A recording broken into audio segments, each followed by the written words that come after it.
प्रणाम सुंदर साथ जी। बोलो श्री प्राणनाथ प्यारे की जय। बोलो श्री सदगुरु महाराज जी की जय। बोलो श्री राम रतन महाराज जी की जय। साथ जी शोभा देखिए, कर कुर्बानी आत्म वार डारो नख सिखलो, ऊपर धाम धनी खसम, ऊपर धाम धनी खसम। कुर्बानी को नाम सुन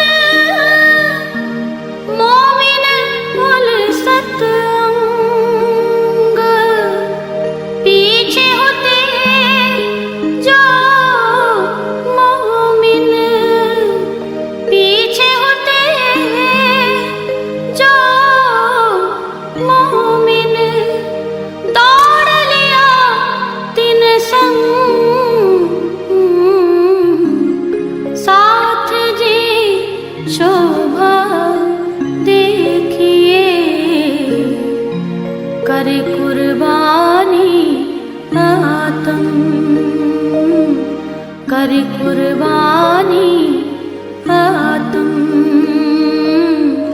कर कुर्बानी आत्म। श्री प्राणनाथ प्यारे की जय। श्री सदगुरु महाराज जी की जय। श्री राम रतन महाराज जी की जय। श्री दादा गुरु महाराज जी की जय। प्रणाम सुंदर साथ जी। प्रणाम जी। आप सबके श्री चरणों में मेरा कोटान कोट दंडवत प्रणाम जी। Page number 139। महाराज जी अपनी परिस्थिति का वर्णन कर रहे हैं कि मुझे ऐसा लगता था कि मैं अकेला था ही नहीं, मेरे जो सदगुरु हैं दादा गुरु महाराज। फॉरेस्टर लिखना है ना? फॉरेस्टर। हाँ, वो छिपा नहीं है ना आगे। कोई बात नहीं, कोई बात नहीं, हो जाता है। तो कहते हैं कि मैं अकेला नहीं था और मेरे अंदर डर नाम का बीज जो था उसका नाश हो गया था। मुझे मानव अपने से छोटे लगते जब मैं उनकी तरफ देखता था। सुंदर सा जी। और महाराज जी कहते हैं कि पहले तो शेर आया था उनके आगे। जो अनम्यूट है प्लीज अपने आप को म्यूट कर लीजिए। विजय बहन बहुत शोर आ रहा है आपके आगे से। और ये कोकिला की नाम से कुछ है, कोकिल शाला क्या है ये, इनको भी कह दो कि ये म्यूट कर लेंगे, नहीं तो को होस्ट म्यूट कर दीजिए। महाराज जी कहते हैं कि मुझे हाथी भी, शेर से तो उनका मुकाबला हो गया था, लेकिन हाथी जैसा बड़ा पहाड़, मतलब माया का कोई भी बड़ा पहाड़ समझ लीजिए या कुछ भी आप समझ लीजिए। महाराज जी कहते हैं हाथी जैसा प्राणी भी मुझे तुच्छ लगता था। क्यों लगता था? छोटा लगता था। क्यों लगता था? क्योंकि मेरे अंदर सतगुरु की बैठक थी। मेरे अंग संग मुझे हर समय सतगुरु महसूस होते थे। सुंदर सा जी, आज से बी तक मैं बहुत ज़्यादा डिटेल में नहीं करूँगी, आपको थोड़े में ही समझनी पड़ेगी, क्योंकि सब सुंदर साथ ये कह रहे हैं कि बी तक बहुत पीछे चल रही है, 4 महीने हो गए आपने बी तक आगे नहीं चलाई। तो आप समझिए कि महाराज जी क्या कह रहे हैं कि मेरे अंग संगराज जी रहा करते थे, दादा गुरु महाराज रहा करते थे, मुझे अकेलापन महसूस नहीं होता था, तो मुझे कोई भी चीज़ बड़ी नहीं महसूस होती थी, सब मुझे तुच्छ तुच्छ लगता था।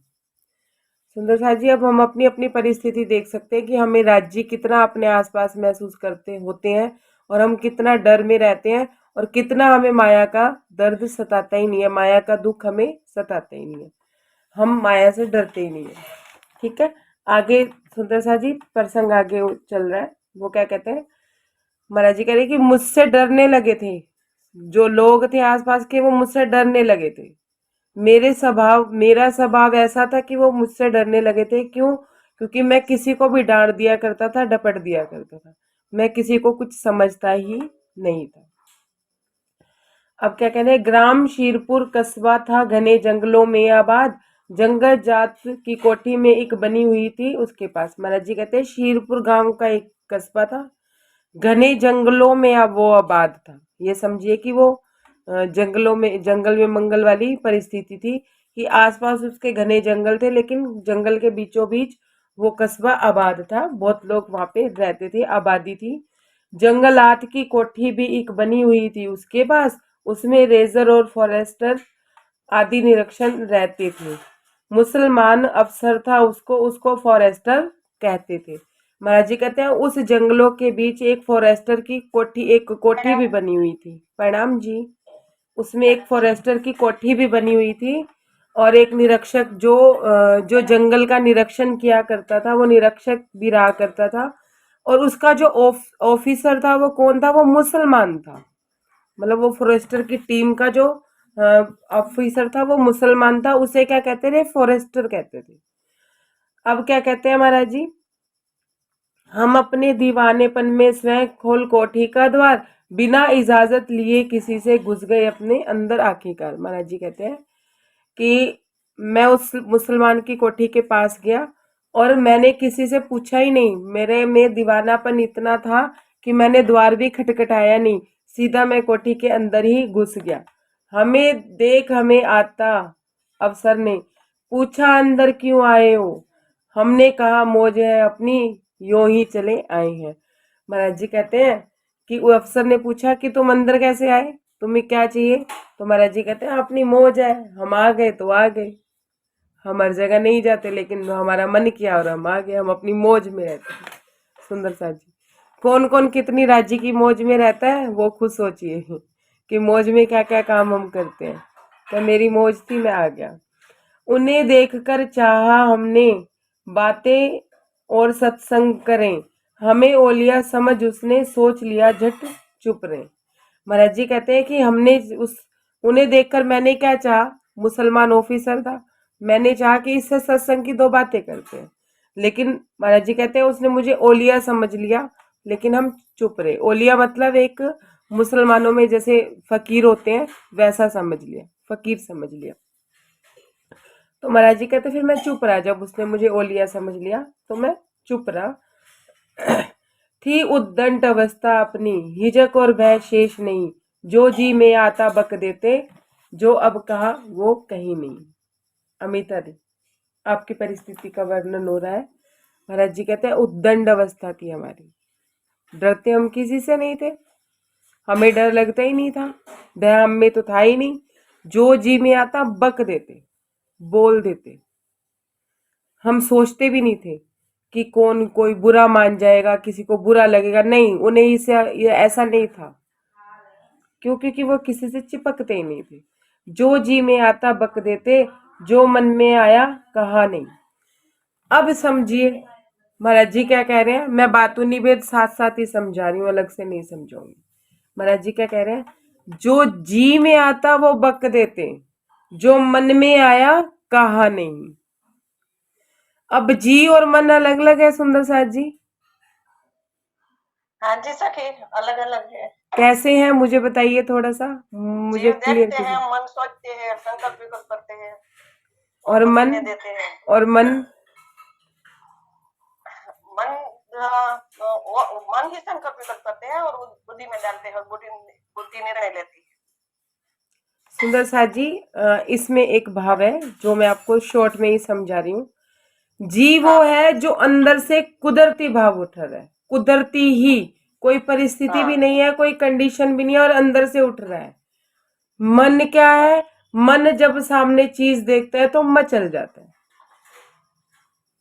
समझ आई? चल जाते सखी। नहीं समझ आई? नहीं नहीं, इस बात को थोड़ा ध्यान से समझिएगा सुंदर साथ जी, मैं क्लियर करती हूँ।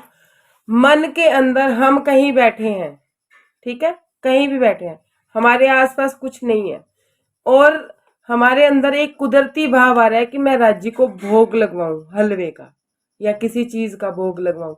उस भोग लगवाने में ये नहीं होगा कि मैं खाऊं, बस राज्य को भोग लगवाना है, ठीक है। तो हमने हलवा बनाया, लेकिन एक मन का क्या भाव हुआ कि किसी को हलवा खाते हुए देखा तो उसने कहा चल मेरा मन हलवा खाने का कर रहा है तो चलो मैं राज्य को भोग लगवाऊं, राज्य के लिए हलवा बनाऊं। समझ आई? जी और मन में समझ आई? जो अंदर से कुदरती जो वचन निकलते हैं, कुदरती जो बात निकलती है, वो जी है, हाँ और जो मन किसी को हाँ देख के मचलता है वो मन है। महाराज जी क्या हाँ कहते हैं, जो जी में आता वो बक देते, और जो मन आया कहा ही नहीं। क्यों? क्योंकि उन्होंने अपने मन के कहने पे वो चले ही नहीं। और सुंदर साथ जी, हम आज भी मन के कहने पे चल रहे। अगर भूख नहीं होगी ना, कोई हमारे सामने खाना खा रहा होगा, तो हमें ऑटोमेटिकली भूख लग जाएगी। होता है ऐसा? विजय बहन बर्तन ना तोड़ो, इतना गुस्सा ना करो प्लीज।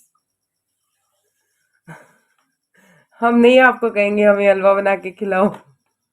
होता है ना ऐसे? और सखी होता है ऐसा। ऐसा होता है ना कि वैसे भूख नहीं होगी, इच्छा भी नहीं है कुछ खाने की, अगर किसी को खाते हुए देख लिया तो मन ने तुरंत मचलता कर दी, मुझे यही खाना। और जब तक वो खा नहीं लेगा तब तक वो मच लेगा। और महाराज जी क्या कहते हैं, जो जी में आता वो बक देते, जो मन में आता वो कहते ही नहीं थे।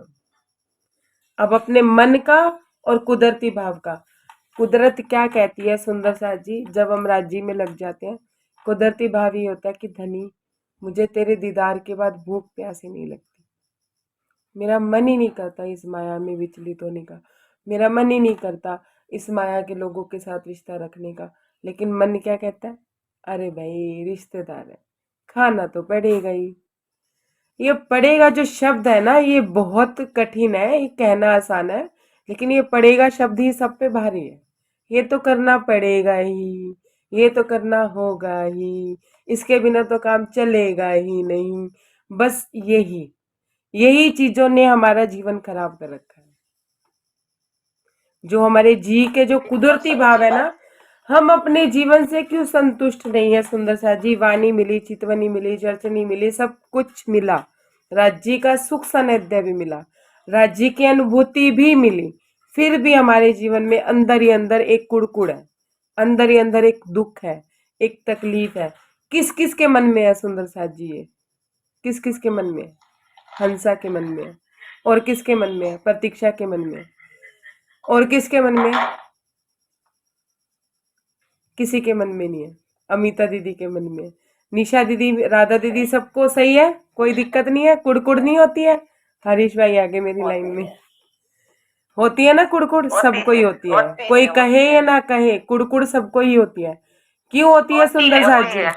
क्यों होती है सबको सुंदर होती है। साथ जी? अब वो सुन लीजिए, अपने प्रश्न का आंसर सुन लीजिए। जो जी में कुदरती भाव आ रहा है राज्य के लिए, कुदरती भाव आ रहा है, क्या आ रहा है कि मैं जी भर के राज्य से बातें करना चाहती हूँ, मैं जी भर के राज्य के साथ जी लेना चाहती हूँ अपनी जिंदगी, मैं जी भर के माया की सारी टेंशनें छोड़ के एक बार राज्य को देख लेना चाहती हूँ। वो भाव पूरा नहीं होता है ना, तो फिर कुड़कुड़ होती है। देखा है किसी छोटे बच्चे को?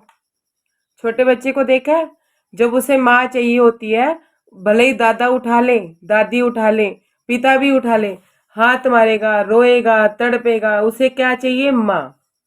माँ माँ और हम अपनी जी का नहीं कर पाते, इसलिए रोते भी हैं, कलपती भी हैं, तड़पती हैं भी, लेकिन हम अपने जी का कर ही नहीं पाते। क्यों? क्योंकि हमें अपने जी का पता ही नहीं है, हम अपने जी को मन और मन को जी मान रहे हैं। समझ रहे हैं आप? कि जो कुदरती भाव आएगा वो जीव जी के मन में आता है, तो वो कुदरती होता है, और जो देख के मचलता है वो मन होता है। ठीक है?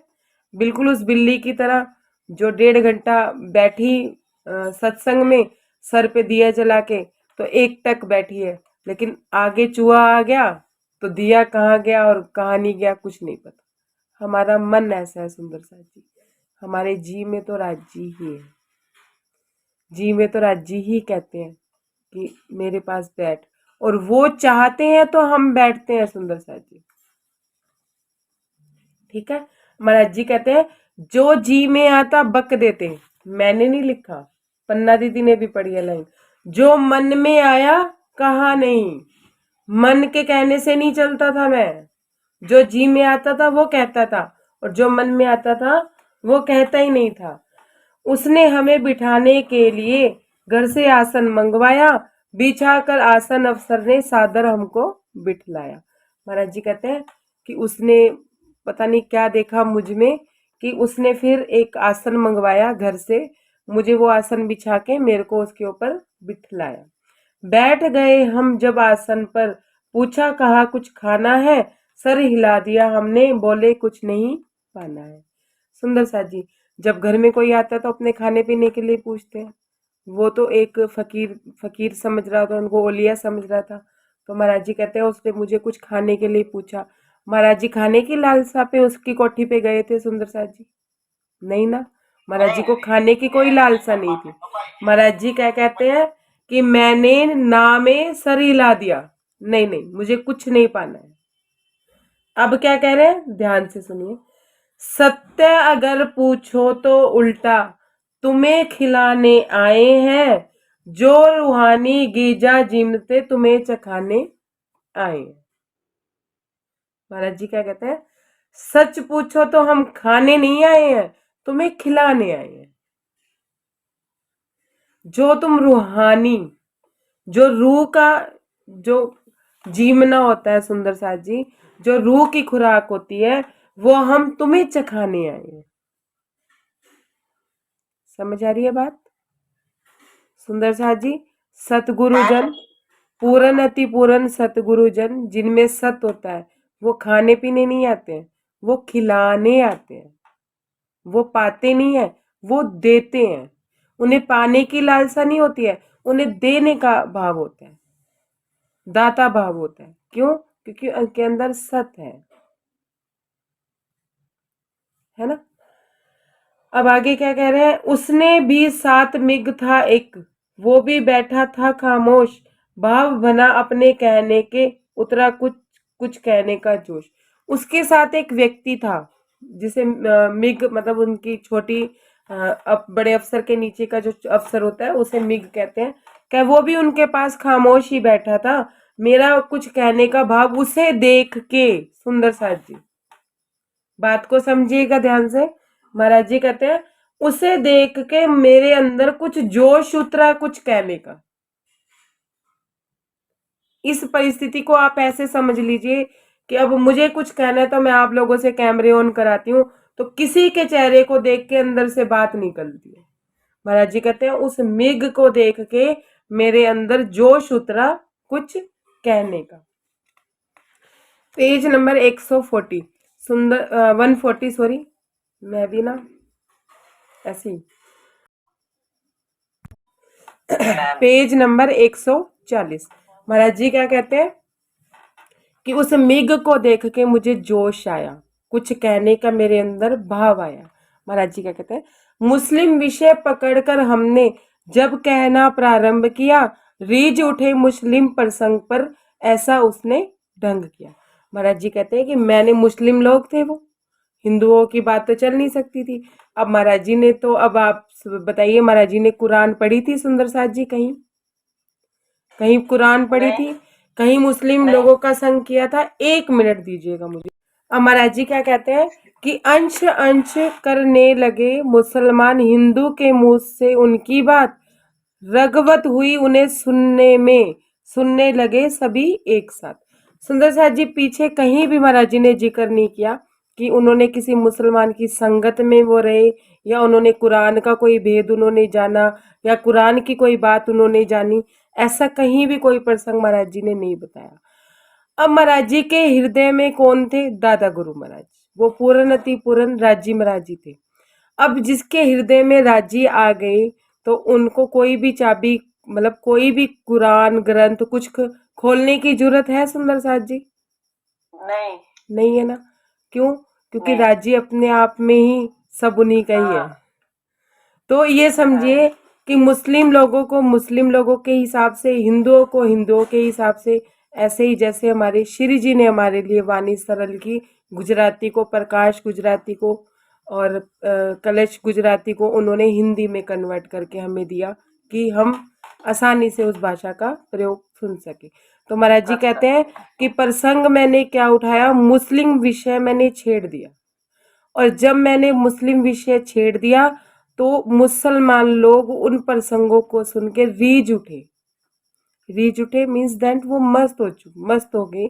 उन्होंने ऐसे ढंग से, महाराज जी कहते हैं कि दादा गुरु महाराज ने पेश किया। अंश अंश करने लगे मुसलमान हिंदुओं के मुंह उनकी बात, महाराज जी कहते हैं कि हैरान हो गए, मतलब इतने हैरान हो गए कि एक हिंदू के मुख से हिंदू हमारी बात कह रहा है। अब क्या कह रहे हैं, रगवत हुई उन्हें सुनने में, सुनने लगे सभी एक साथ। महाराज जी कहते हैं कि उन्हें राग हुआ, उन्हें प्रेम हुआ, किससे, मेरी बातों से। समझिएगा ध्यान से, महाराज जी कह रहे हैं कि उन्हें राग हुआ, अपने अपने को राग होता है माया से। महाराज जी कहते हैं उनको राग हुआ मेरी बातों से, मेरे मेरे शब्दों को वो सुनने लगे। अब क्या कहते हैं, बातें थी सब ही चोटी की, चुटियल कर देने वाली, हुए प्रभावित वे सब के सब, बकबक नहीं थी खाली।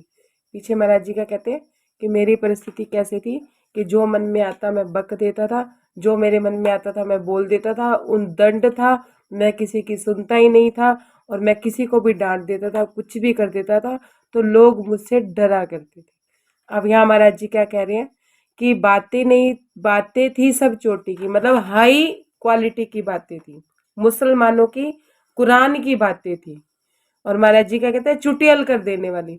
चुटियल कर देने वाली ऐसे समझिए सुंदर साथ जी कि जब कोई हमें बात कहता है या कोई शब्द कहता है या कोई हमें छेड़ता है, हम कहते हैं ना, हम बताइए राज्य के साथ कितना प्रेम है आपको, बताइए राज्य के साथ कितना मिलन है आपका, कितना समय माया में लगते हो और कितना समय राज्य में लगते हो।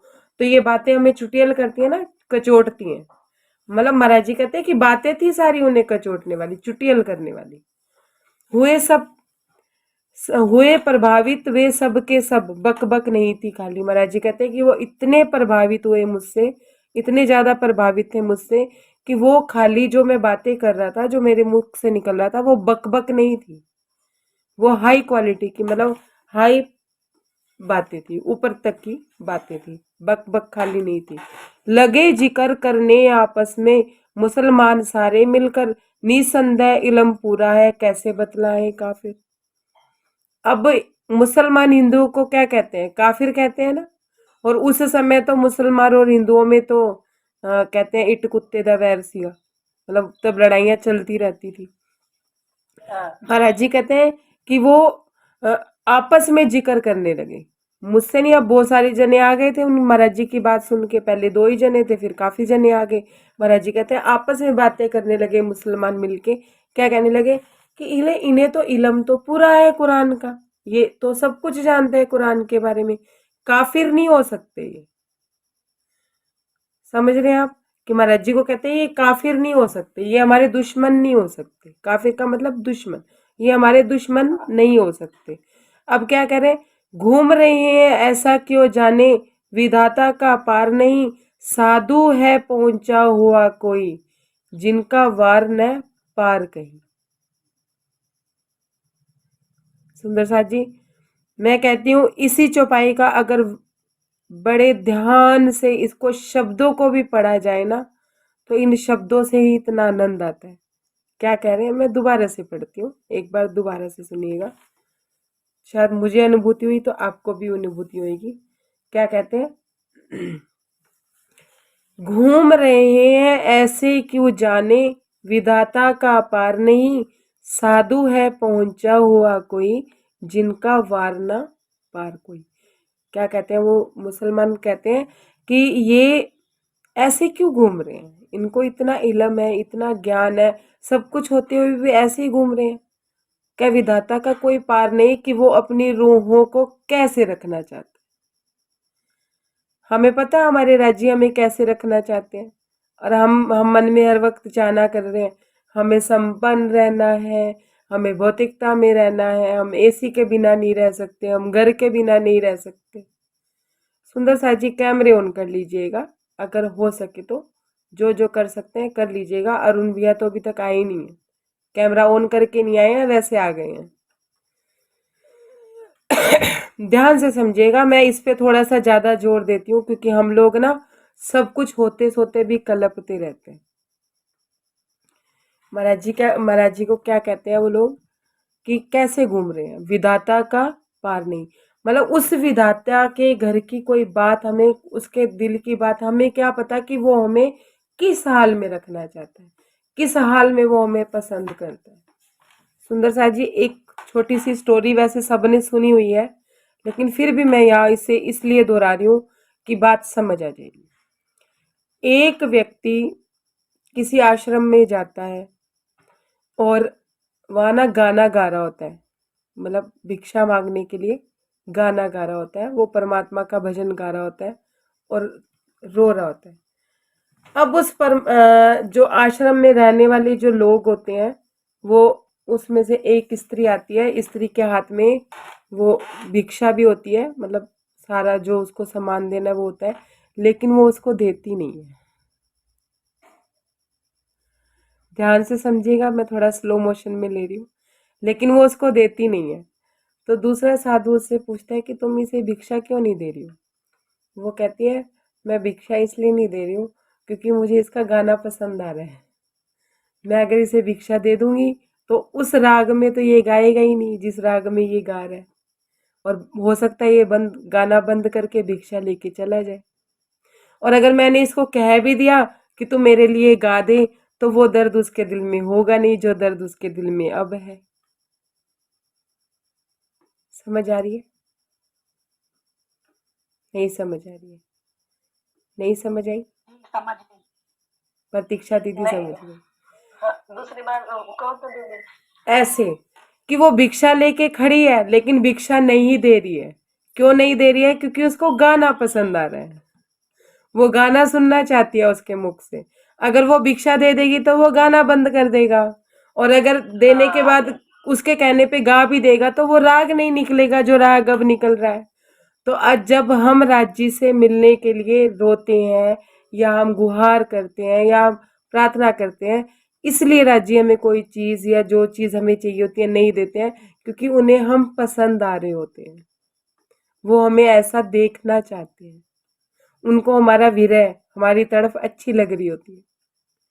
वो ये कहते हैं थोड़ा और मुझे सुनना है, थोड़ा और मुझे इसकी प्रार्थना सुननी है कि ये कैसे प्रार्थना करती है।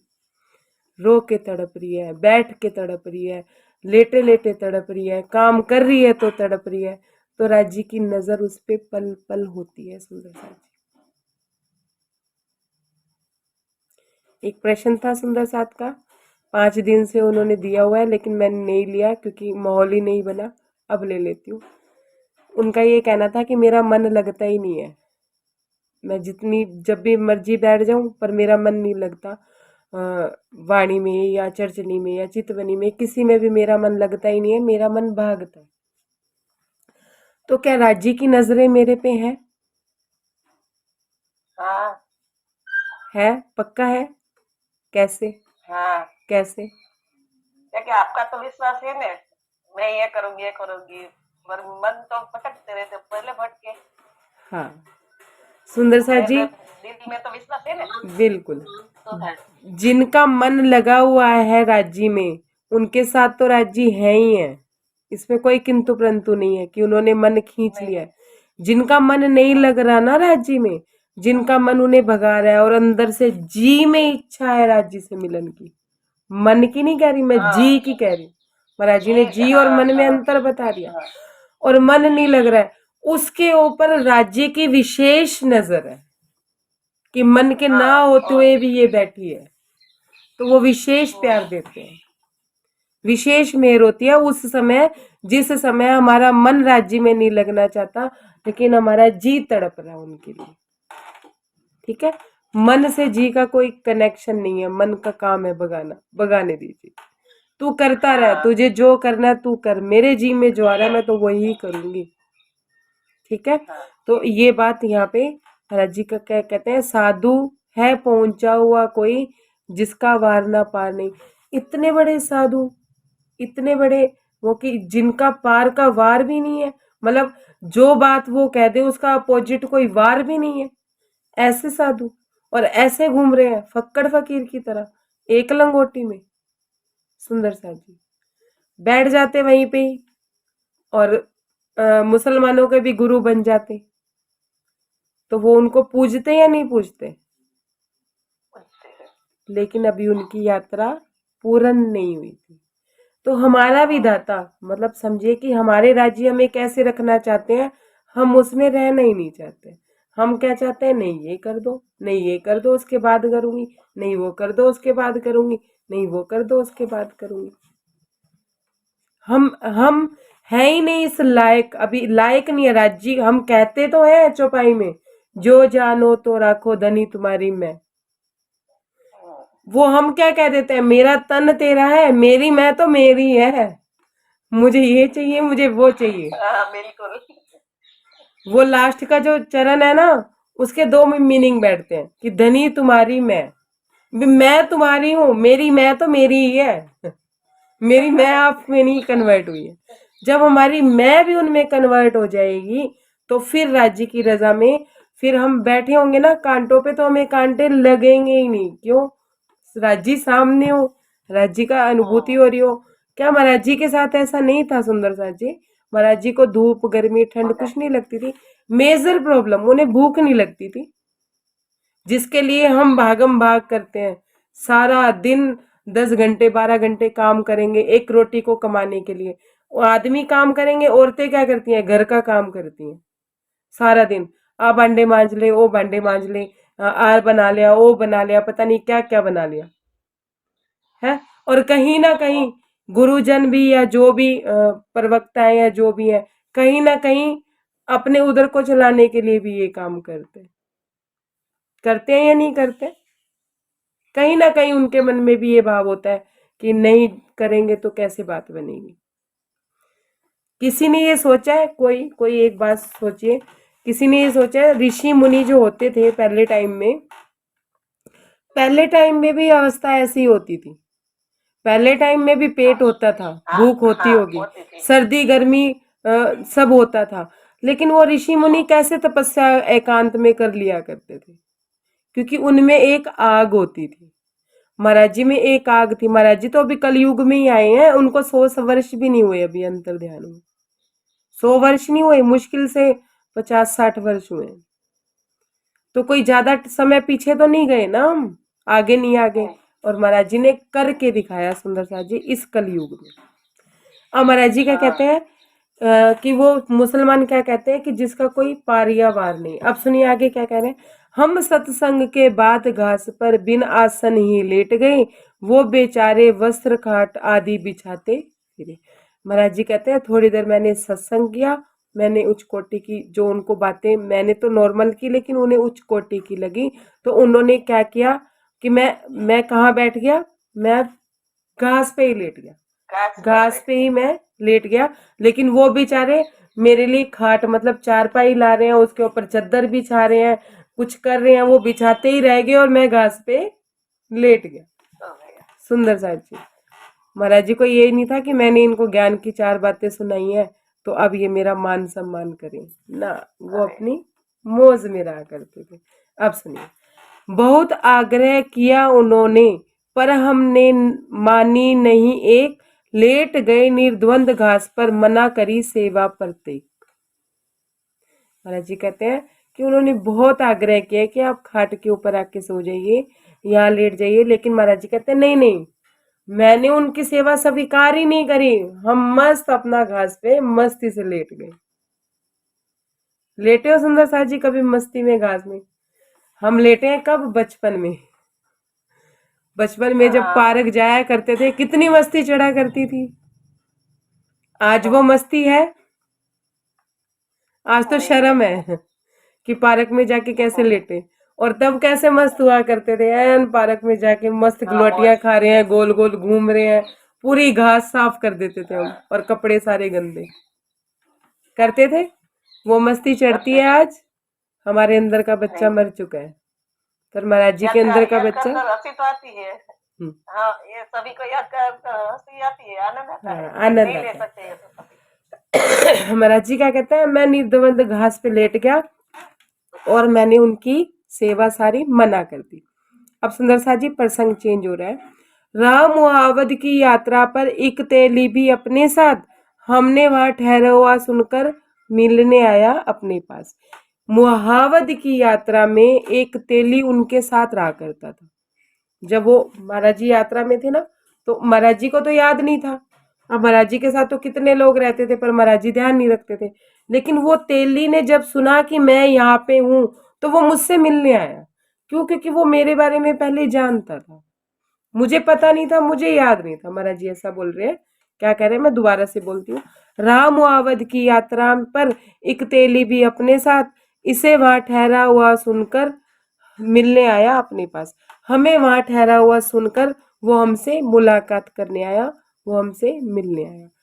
सुंदर साथ जी, ये प्रसंग इतना गहरा है कि अगर ध्यान से नहीं सुनेंगे तो बात समझ नहीं आएगी, और वाकई में बात बहुत ज्यादा गहरी है। तो मैं साथ साथ ही बातों नहीं भेद कर रही हूँ, क्योंकि ना अभी तक आगे बढ़ नहीं रही है, इसलिए ज्यादा गहराई, ज्यादा डिटेल नहीं बता रही हूँ, लेकिन गहराई पूरी बता रही हूँ। मंथन करेंगे तो डिटेल आपको अपने आप समझ आएगी अपने अनुभवों से। महाराज जी क्या कहते हैं, तेल बेचने वाला नहीं बल्कि एक जाति कहलाती थी, उस प्रदेश में तेली नामक जाति कहलाती थी। महाराज जी कहते हैं कि वो तेल बेचने वाला नहीं था, तेली नाम की एक जाति थी जिसे तेली कहा जाता था। जैसे अब कुछ भी कह लीजिए, जैसे जैन हो गए, ये धर्म, जैन भी एक धर्म है, लेकिन एक तेली कास्ट थी, मतलब एक तेली जाति थी। उस प्रदेश में तेली नामक जाति कहलाती थी। उस तेली के साथ एक बच्चा भी लगा चला आया, बैठ गए आकर दोनों, कुछ चर्चा भी चलवाया। उस तेली के साथ एक बच्चा भी आ गया, उसके साथ कोई बच्चा होगा तो उसके साथ साथ ही चल पड़ा। महाराज जी कहते हैं कि वो मेरे दोनों ही मेरे पास आके बैठ गए, और कुछ चर्चा उन्होंने हमसे करी, कुछ चर्चा हमारी उनसे हुई, कुछ बातें हमारी उनसे हुई। इसके बाद वो बोला हमसे, कहीं घूम आए आए आओ, हमने भी अनुमति दे दी, चलो ले चलो जहाँ की इच्छा हो। क्या कहते हैं महाराज जी कि वो तेली कहते हैं चलो आओ कहीं घूम आते हैं। अब वो मुसलमानों के बीच में बैठे थे, थोड़ी बहुत चर्चा भी हुई थी। अब सुंदर साथ जी वो उनसे एकांत में मिलना भी चाहता था, मतलब एकांत में बात करने के लिए तो मुसलमानों से अलग करना जरूरी था ना। तो वो क्या कहते हैं, चलो आओ कहीं घूम आते हैं। अब महाराज जी क्या कहते हैं कि मैंने भी इनकार नहीं किया, मैंने कहा ठीक है, जहां तुम्हारी मर्जी है, मैंने अनुमति दे दी, जहां तुम्हारी इच्छा है वहां ले चलो। अब महाराज जी को क्या टेंशन थी कि कहाँ जाना है कहाँ नहीं जाना है। महाराज जी कहते हैं जहां तेरा मन हो वहीं ले चलो, मुझे कोई टेंशन नहीं है। तो महाराज जी कहते हैं मैंने अनुमति दे दी, जहां तुम्हारी इच्छा हो वहां चल पड़ो।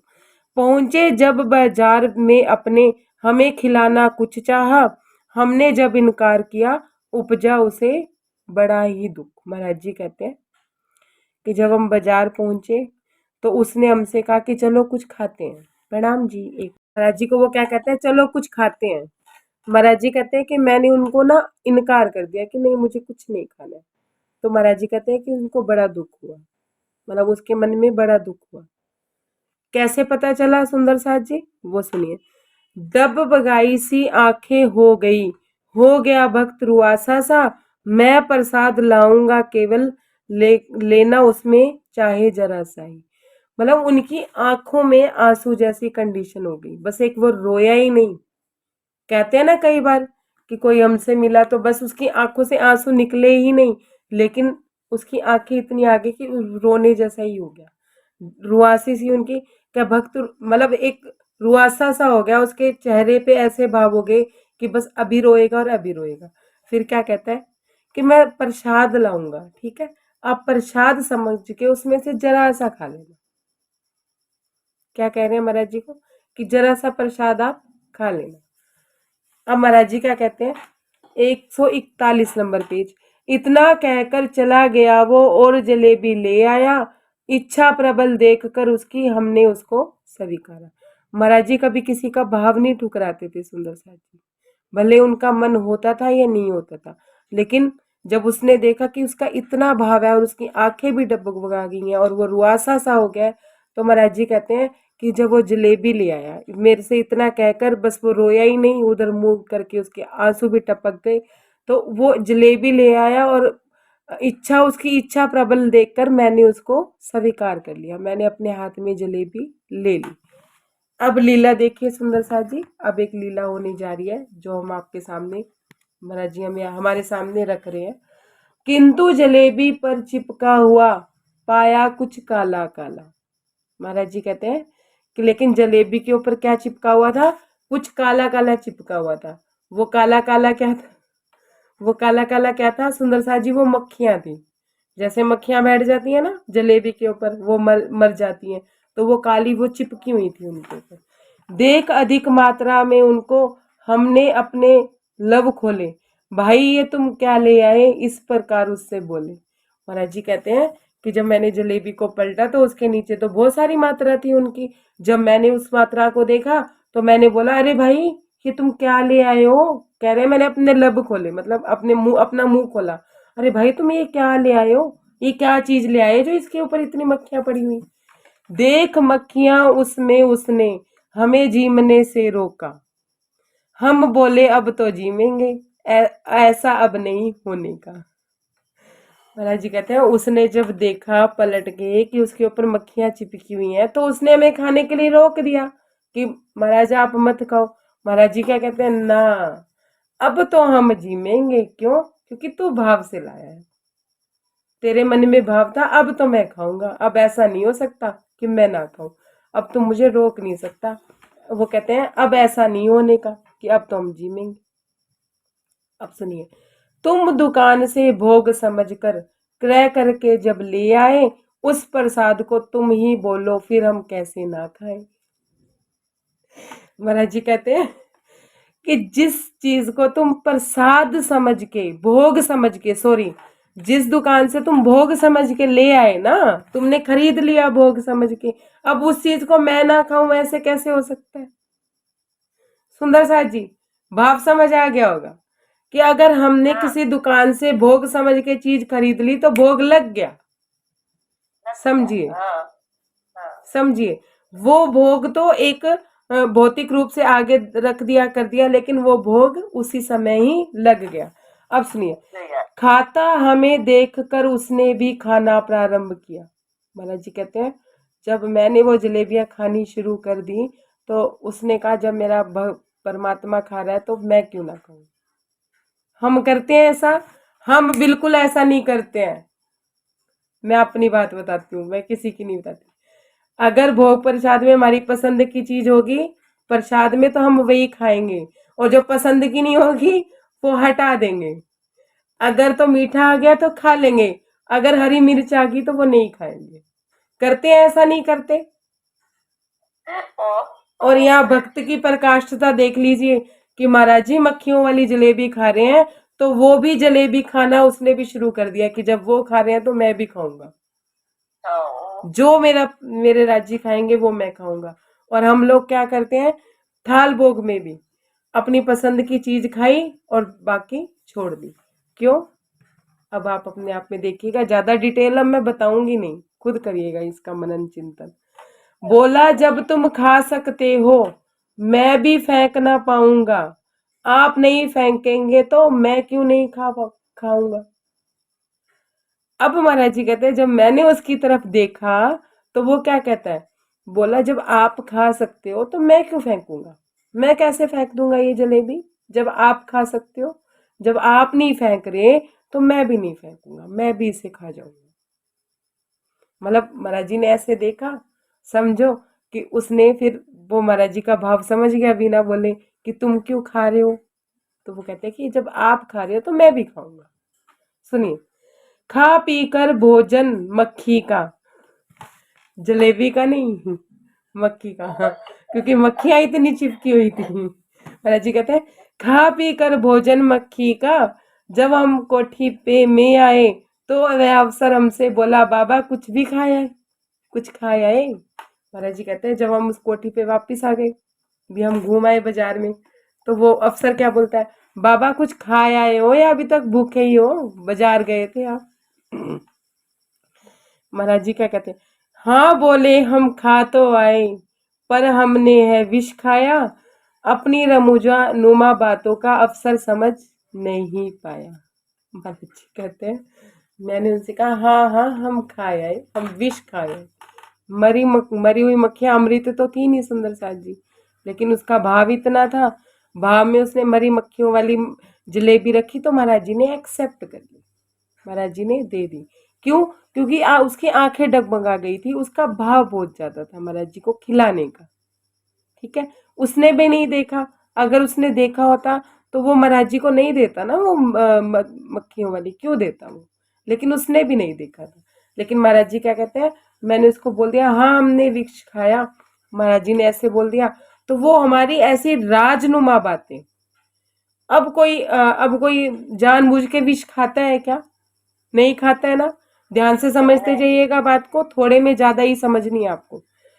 महाराज जी कहते हैं कि रमुजा नुमा बातों का अफसर समझ नहीं पाया, मेरी ऐसी राजनुमा बातों को वो अफसर नहीं समझ पाया। अफसर को समझ ही नहीं आई कि मैंने क्या बोला। उसको लगा कि ये विष थोड़ी ना खाएंगे, इन्होंने कुछ और खाया होगा, वैसे ही मुझसे मजाक कर रहे हैं, ऐसा बोला।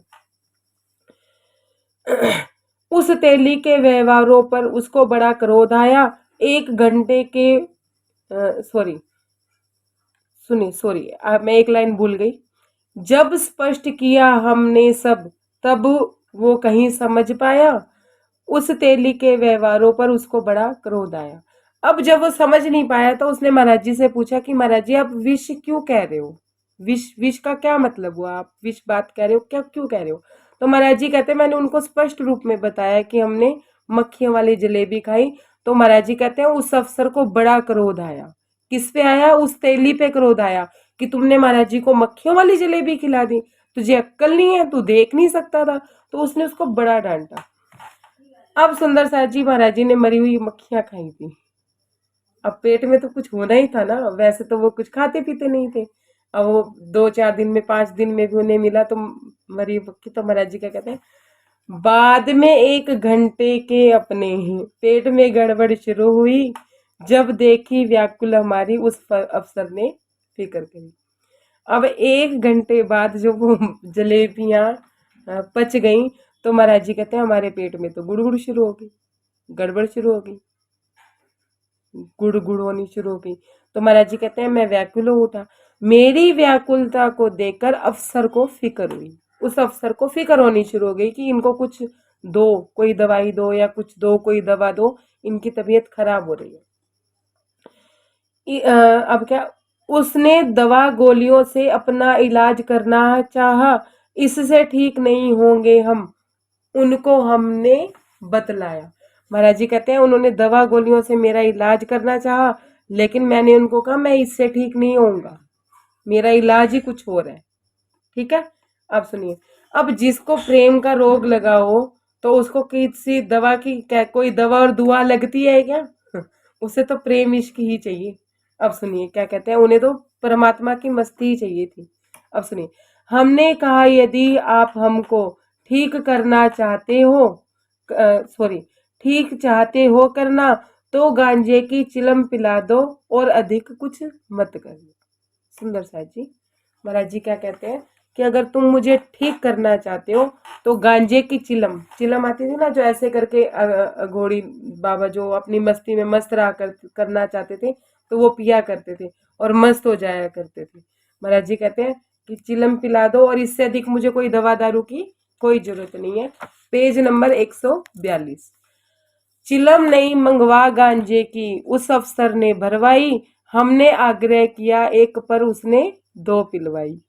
महाराज जी कहते हैं कि उन्होंने नई चिलम मंगवाई, गांजा उसमें भरा और अफसर ने भरवाई और फिर उसको जलवाया, और हमने तो एक ही मांगी थी और उसने 2 मंगवाई। सुंदर साथ जी, पीते ही जब हम चिलम एकदम स्वस्थ हुए पीने के साथ, किंतु चिलम पीते ही हम लगी हुई थी अब भी हाथ। अब ध्यान से सुनते जाइएगा, लीला का अंतिम चरण आ रहा है। महाराज जी क्या कह रहे हैं, चिलम पीते ही मेरा स्वास्थ्य एकदम से ठीक होना शुरू हुआ, चिलम पीते ही मैं ठीक होने लगा, किंतु चिलम पीते ही हम लगी हुई थी अब भी हाथ। महाराज जी कहते हैं मेरा स्वास्थ्य ठीक हो गया था, लेकिन मैंने जैसे ही चिलम ली, ध्यान से सुनिए, महाराज जी क्या कहते हैं, जैसे ही मैंने चिलम ली और मैंने कश अंदर खींचा, क्या कहते हैं, खेचा अंतिम कश जोरों का, धुआं बार जब निकला। सुंदर साथ जी, महाराज जी की तबीयत ठीक हो चुकी थी। महाराज जी कहते हैं बस मेरा अंतिम कश था, मैंने क्या किया, जोर से चिलम ली और जोर से कश मैंने अंदर खींचा। अब सुनिए, जो मक्खी खाई थी हमने वह उड़कर बाहर निकली। निकल गई। महाराज जी कहते हैं कि जो मक्खियां मैंने खाई थी वो जिंदा होके बाहर निकली, मरी हुई नहीं निकली। समझ आई? समझ आई नहीं आई? नहीं समझ आई तो पूछ लीजिए क्योंकि इसमें भी एक भाव है सुंदर सा। महाराज जी कहते हैं मैंने लास्ट कश खींचा, बस मैंने उसके बाद पीना नहीं था। जैसे ही लास्ट कश खींच के मैंने धुआं बाहर निकाला तो जो मक्खियां मैंने खाई थी वो जीवित होके बाहर निकल गई। मतलब सब लोगों ने उड़ती हुई देखी, वो उड़ती हुई जिंदा बाहर आ गई। अब सुनिए आगे। जब देखी उड़ती हुई सबने, महाराज ये क्या लीला, हम बोले सब बस देखते रहो देखते, यह है मुक्ति की क्रीड़ा। जब उन्होंने मक्खियां, जो मुसलमान लोग बैठे थे, अफसर लोग बैठे थे, महाराज जी कहते हैं जब उन्होंने उड़ती हुई मक्खियां देखी तो सबने हमसे पूछा कि महाराज जी ये क्या लीला है, आपने ये क्या लीला रची। तो महाराज जी कहते हैं कि देखते रहो बस ये मुक्ति की लीला है। कैसे मुक्ति मिलती है दुखों से, ये वो लीला है। सुंदर सा समझ आ रही है बात? इसमें एक बहुत गहराई वाला भाव है। 10 मिनट लगेंगे, मैं उसे आप लोगों के सामने पेश करूंगी, लेकिन ये प्रसंग पूरा होने दीजिए। अब क्या कह रहे हैं? हम बोले देखते रहो यह मुक्ति की क्रीड़ा। अब सुनिए आगे।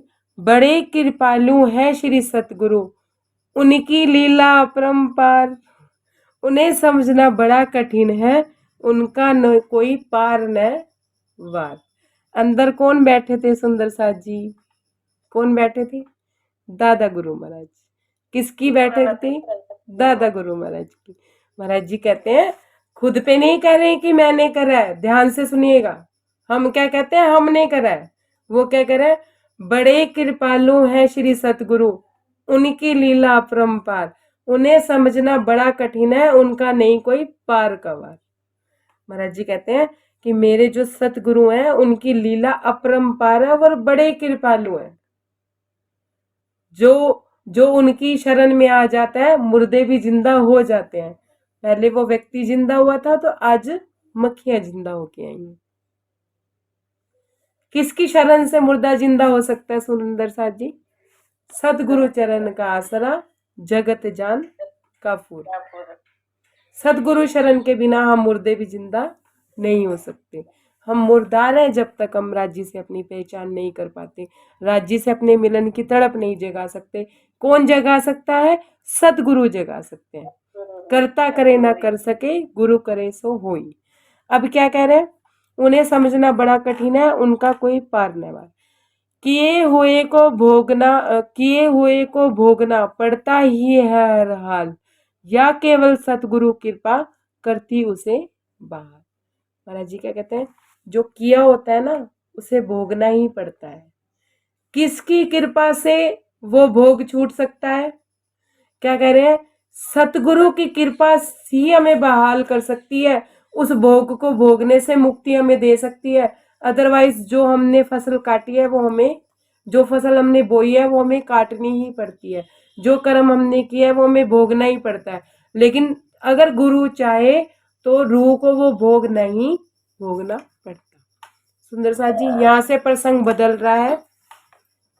इस प्रसंग से जो मेन बात है वो मैं आपको, प्रणाम सुंदर साथ जी। अब तक हम क्या कह रहे थे? अब तक बीतक में क्या चल रहा था कि हमें क्या कर देना चाहिए? समर्पण। कह रहे थे हम लोग कि हमें सदगुरु को समर्पण कर देना चाहिए, सदगुरु चरण का आसरा लेना चाहिए। अब सुंदर साथ जी एक भाव मैं आपके आगे रख रही हूँ और आप लोगों को जवाब देना पड़ेगा, तो आगे की बात कहूंगी, नहीं तो बात यहीं खत्म हो जाएगी। मान लीजिए कि हंसा बहन या मुझे, या मैं हंसा बहन, मेरा ही समझिए कि मैं हंसा बहन को अपना समर्पण कर रही हूँ। मैं उनको कह रही हूँ मैं आपको समर्पित हूँ, आप जो चाहे मर्जी मुझसे करा लो, लेकिन मुझे अपने पास रखो, अपने सानिध्य में रखो। मैं उनके आगे हाथ जोड़ रही हूँ, उनके पैर पकड़ रही हूँ, रो रही हूँ और पिट रही हूँ। सुंदर साथ जी। और हंसा बहन ने तो एक प्यार भरी नजर से मुझे देखा ही नहीं। और एक बार उन्होंने प्यार से मुझे गले लगाया ही नहीं, एक बार उन्होंने प्यार से मेरे सर पे हाथ रखा ही नहीं, तो मेरा समर्पण कबूल हो गया।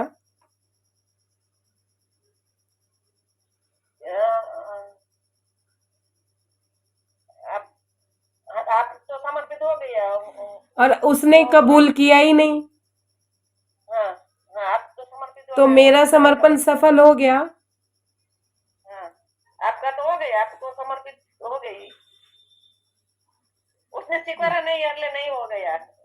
हाँ, स्वीकारा नहीं इसलिए नहीं, नहीं हुआ। हाँ हाँ, सच्ची है, स्वीकारा समझ में आ नहीं, गया। इसलिए समर्पण कबूल नहीं हुआ। समझिए आप, हाँ हाँ, समझ में आ गया सच्ची। अगर उसने उठा के मुझे गले से लगा लिया होता या प्यार भरा हाथ ही मेरे सर पे रख दिया होता, तो मेरा समर्पण कबूल हो जाता। सुंदर सा जी, अब तक हम ये हाँ कह रहे थे कि हमें सदगुरु को समर्पित होके रहना है, हमें सदगुरु के आश्रय में रहना है, हमें वहां पड़े ही रहना है चाहे कुछ हो जाए। समर्पण कबूल करने वाली बात नहीं। यहाँ बात आ रही है कि अगर राज्य ने हमारा समर्पण अभी तक कबूल ही नहीं किया और अपने मिलन की आग ही हमारे मन में नहीं जगाई, क्यों? क्योंकि राज्य चाहना करते हैं तो रूर होती है। समझिए आप, राजी चाहना करेंगे ना हमसे मुलाकात की, राजी हमारे विरह में रोते हैं तो हमें दो आंसू हमारे टपकते हैं, हमें विरह आता है। राजी मिलन की इच्छा करते हैं तो हमारा मिलन उनके प्रति जागता है। ऐसा है या नहीं है? वाणी में भी यही लिखा है और अनुभव में भी यही बात आती है सुंदर साथ जी? जवाब देते जाइएगा, जवाब नहीं दोगे मैं अगला स्टेप ही नहीं बढ़ाऊंगी। नहीं आती है, बताओ आगे है क्या ना? है अब। तो मतलब कि अब महाराज जी ने, अब इस प्रसंग से समझिए, वो भक्त डबडबाई आंखों से भोग प्रसाद लेने गया और उन्होंने कहा कि मैं प्रसाद लाऊंगा, आप थोड़ा सा खा लीजिएगा। महाराज जी ने उसकी जलेबियां ना कबूल की होती और वो मक्खियां नहीं खाई होती, तो उसको उसके जलेबी लाना सफल हो जाता सुंदर साथ जी? नहीं हो जाता। लेकिन जिस भाव से उसने समर्पण किया, जिस भाव से राज्य को भोग लगवाया, मतलब महाराज जी को उसने भोग लगवाया, महाराज जी ने मरी हुई मक्खियों वाली जलेबियों को भी एक्सेप्ट किया, मतलब उसका समर्पण मान ले लिया। अब ले लिया, हम तो मुर्दार ही होते हैं जब राज्य के चरणों में जाते हैं, मुर्दे ही होते हैं ना, जगाते तो राज्य ही है हमें, जगाते तो सदगुरु ही है हमें। अगर हमारी जागृति नहीं हो रही सुंदर साथ जी, इसका मतलब कोई कमी है हमारे भाव में। अभी हमारे भाव में कमी है, राज्य के प्यार में कोई कमी नहीं है। कहीं ना कहीं हमारा भाव अभी अधूरा है, वो आंखें अभी डगवाई नहीं है, मतलब उन आंखों में वो अभी विरह के आंसू आए ही नहीं है, वो अभी अंदर से प्रेम राज्य के लिए आया ही नहीं है, जो हमारे सदगुरु ने हमें एक्सेप्ट किया ही नहीं है। अब जब उसने इतनी भाव से मरी हुई मक्खियों वाली जलेबी भी रखी और महाराज जी ने खाई, मतलब उन्होंने उनका समर्पण ले लिया और मरी मक्खियां भी जिंदा होके बाहर निकली। क्यों? क्योंकि अंदर कौन थे? दादा गुरु महाराज थे। अंदर बैठे दादा गुरु महाराज ने उन्हें एक्सेप्ट की थी, वो खाई थी। उनके चरणों को छू के जब वो मक्खियां आई तो वो जिंदा होके बाहर आई। हमारा मुर्दा शरीर जब सतगुरु की शरण में जाता है, हम मुर्दे होके ही जाते हैं सुंदर साथ जी। देखिए, माया में मरे पड़े होते हैं तो सदगुरु के चरण पकड़ते हैं। ऐसे तो हमें कहाँ राज्य की याद आती है किसी को राज्य की याद? माया ने कहर किया नहीं, राज्य राज्य राज्य राज्य राशामा जी होनी शुरू हो जाती है। वाणी भी खुल जाती है, सब कुछ याद आ जाता है, सुंदर साथ भी याद आ जाता है, सब याद आ जाता है, क्या नानी भी याद आ जाती है। तब हम राज्य के चरणों में जाते हैं। और अगर हमारा राज्य समर्पण ले लेते हैं, वो समर्पण एक्सेप्ट कर लेते हैं, तो उस रूह को माया ठगनी नजर आती है। और जो रूह समर्पण करके ये सोचती है ना कि मैंने तो समर्पण कर दिया, अब वो चाहे हमें माया में रखे चाहे वो अपने में रखे, हमें फर्क नहीं पड़ता, वो अभी भी माया के हाथों ठगे जा रहे हैं। कैसे ठगे जा रहे हैं?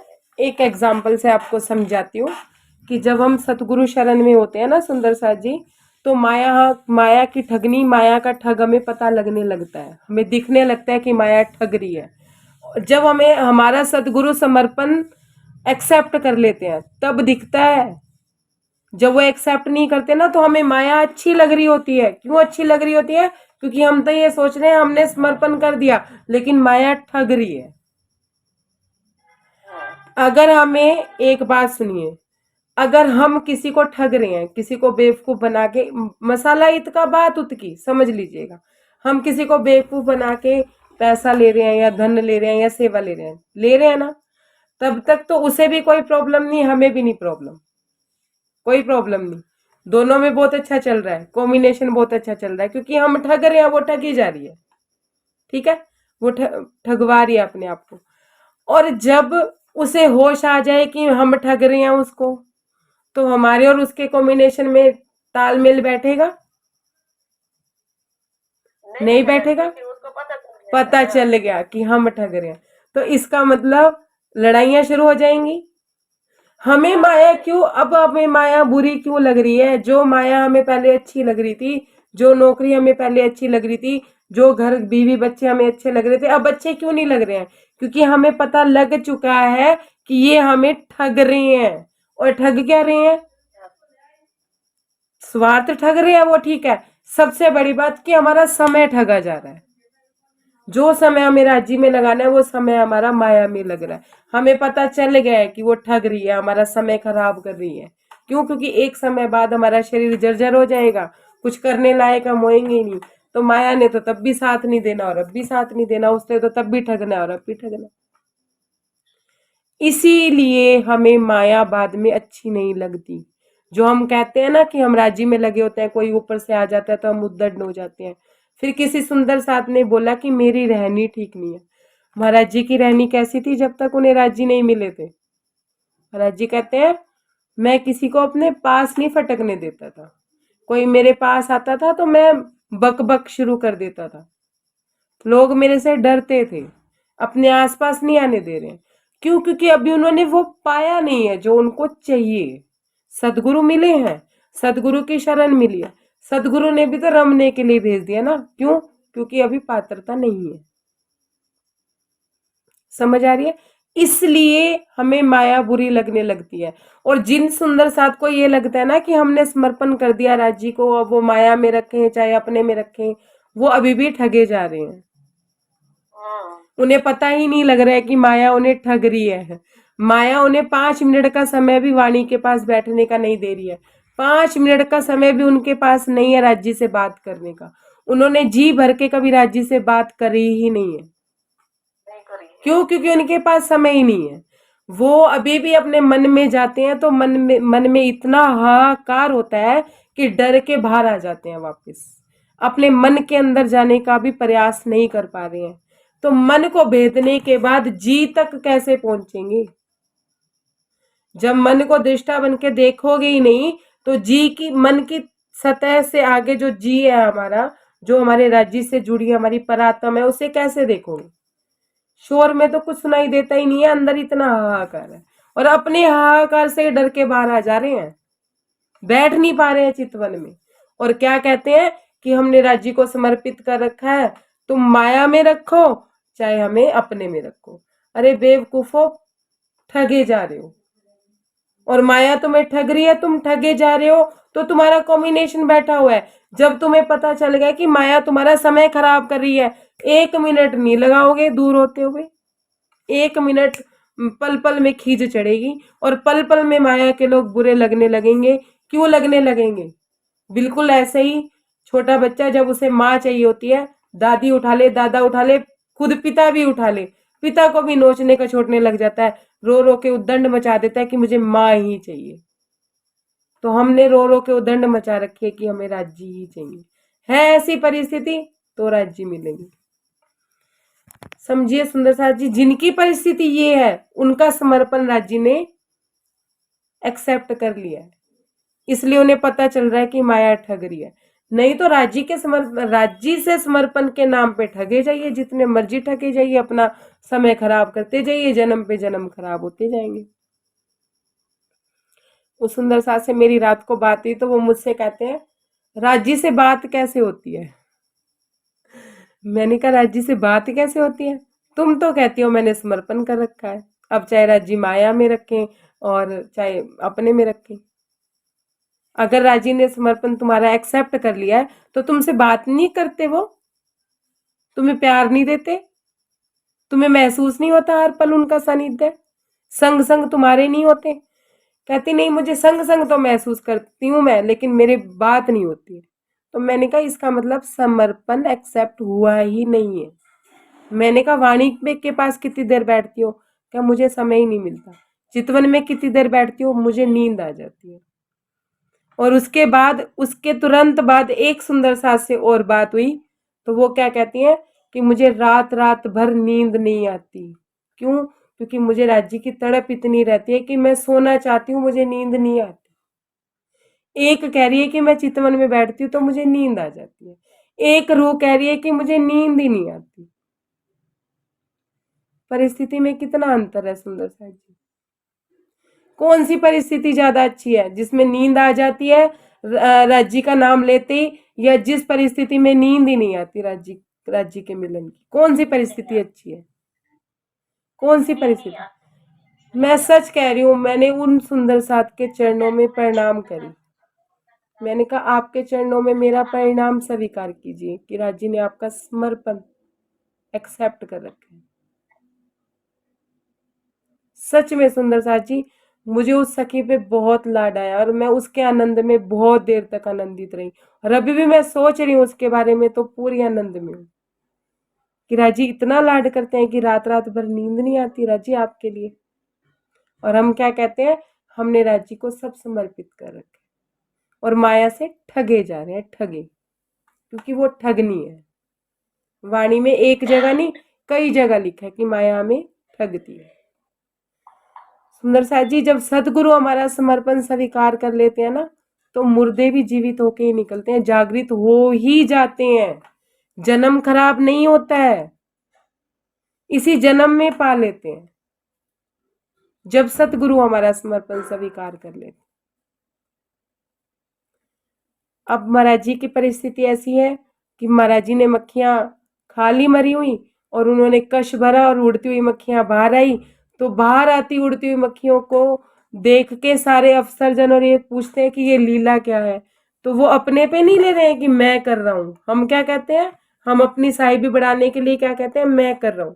वो क्या कह रहे हैं, बड़े कृपालु हैं श्री सतगुरु, लीला अपरंपार, उन्हें समझना बड़ा कठिन है, उनका कोई पार न वार।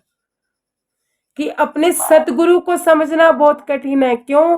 क्योंकि पल भर में तो सतगुरु प्रेम करते हैं, पल भर में डांटते हैं, पल भर में थप्पड़ भी लगा देते हैं, और पल भर में जब वो देखते हैं कि रूह माया में लगी हुई है और माया से ठगी जा रही है तो चार बातें भी और खंडनी के वचन भी सुना देते हैं।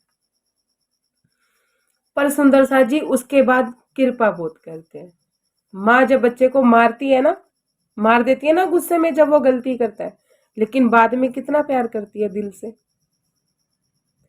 फिर बच्चा सो जाएगा ना, जागते हुए बच्चे को भले ही प्यार नहीं करेगी, लेकिन सोते हुए बच्चे को लाड जरूर करेगी, उसका जाका माथा जरूर चूमेगी और उसके जख्मों को सहलाएगी। सहलाती है या नहीं सहलाती है? क्या माँ बच्चे को दुख देने के लिए उसको मारती है या उसको सुधारने के लिए मारती है? सेम परिस्थिति हमारी है सुंदर साहब। उस समय बच्चे के लिए माँ दुश्मन होती है और इस समय हमें सदगुरु बुरे लगने लग जाते हैं। और जिनको बुरे लग गए उनका तो कल्याण सोचो ही ना। और जिन्होंने अपने सदगुरु की मार डांट सब सह ली, उसने तो जागृत होना ही होना है। समझ रहे हैं? तो ये प्रसंग था सुंदर साथ जी समर्पण का, जो हम आज तक करते आ रहे थे कि समर्पण करना है, राज्य के आश्रय में रहना है, समर्पित रहना है। और हमारा समर्पण एक्सेप्ट हुआ या नहीं हुआ, ये महाराज जी ने आज हमें बता दिया। ये हम अपनी अपनी परिस्थिति से देख सकते हैं कि हमारा समर्पण एक्सेप्ट हुआ या नहीं हुआ। अगर ऐसी परिस्थिति है कि वो हमसे मिलना चाहता है और हम तड़प रहे हैं, वो हमसे बात करना चाहता है तो हम तड़प रहे हैं, तो इसका मतलब हमारा समर्पण एक्सेप्ट हो गया। और हम मस्त है अपनी माया में कि हाँ राज्य को हमने समर्पण कर दिया, अब उनकी मर्जी है, माया में रखें या कुछ भी रखें। तो माया के हाथों ठगे जा रहे हो, इसलिए कॉम्बिनेशन बैठ रहा है। जब ठगना बंद कर दोगे तब कॉम्बिनेशन डामाडोल हो जाएगा। माया छोड़नी ही पड़ेगी यहाँ से, मन से माया छूट जाएगी। अभी माया में मस्त है, इसका मतलब ठगे जा रहे हैं सुंदर साहिब। और इसी प्रार्थना के साथ कि आप अपने समय को माया में ना लगा के जितना हो सके एक तड़प बनी रहनी चाहिए। कैसी तड़प कि कब ये माया का काम पूरा हो और कब मैं तेरे से बात करूं, कब ये फटाफट निपटे तो मैं तेरे से बात करूं। जब इस लय में काम करते हैं ना तो 1.5 घंटे का काम आधे घंटे में हो जाता है। हो जाता है। क्यों? क्योंकि राज्य भी तो हमें समय देते हैं ना अपने से मुलाकात करने का। वही तो देंगे ना समय, क्योंकि वो भी तो मिलना चाहते हैं ना। तो क्या कहता है, जब पत्नी किचन में काम कर रही होती है और पति को उससे बात करनी होती है तो फटाफट कुल ही भांडे बर्तन मंजवाने शुरू कर देते हैं कि चल मैं, तू धो रही है मैं जोड़ देता हूँ, मैं किचन साफ कर देता हूँ, तू जल्दी फ्री होएगी तो अपने बात करेंगे। होता है या नहीं होता? बात इत की मसाला उत क्या, मतलब मसाला इत का बात उत की, समझते जाइए। हाँ। तो ये परिस्थिति हमारी माया में होनी चाहिए सुंदर साहब जी। हमारा समर्पण एक्सेप्ट हुआ या नहीं हुई इस पे भी नजर रखनी चाहिए। ठीक है जी। कोई त्रुटि हो तो क्षमा कीजिएगा। कोई शब्द मैंने ऐसे कह दिए हो जो आपके हृदय को दुख दे गए हो तो मैं आपकी क्षमा प्रार्थी हूँ। छोटी बहन मोटी बहन कुछ भी समझ के आप मुझे क्षमा कीजिएगा। प्रणाम जी। प्रणाम सुंदर साहब जी। प्रणाम जी। प्रणाम जी। प्रणाम जी। प्रणाम जी। प्रणाम जी।